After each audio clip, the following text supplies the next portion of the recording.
Hey mom, today the plan was to explore a new part of the city, but the order of where I went ended up shaping how the lessons revealed themselves. I started at the Thai Silk Village, then moved on to the Gems Gallery, and finished at the Umbrella Making Center. Experiencing these spaces in sequence created a clear progression, from slow, process-driven mastery to large-scale commercial presentation and back to hands-on craft. Together, they sharpened how I think about mastery as a global citizen and the decision-making that goes into choosing what is actually worth mastering as I move toward the next phase of my life. The Silk Village set the foundation.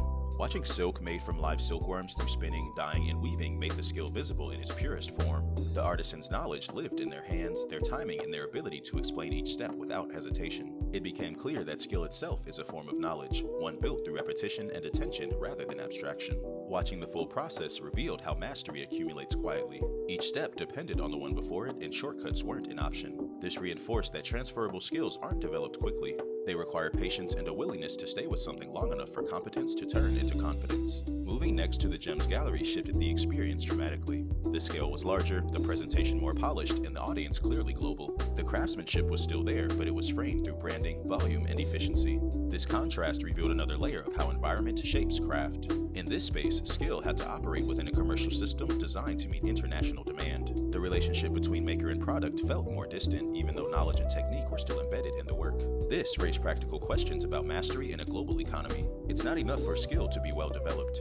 It also has to survive changes in scale, market expectations, and presentation. Ending the day at the Umbrella Making Center brought the focus back to visible, grounded work. Watching artisans assemble and decorate umbrellas by hand reintroduced the idea of pride in work without excess framing. The umbrellas balance function and design while responding directly to local climate and use.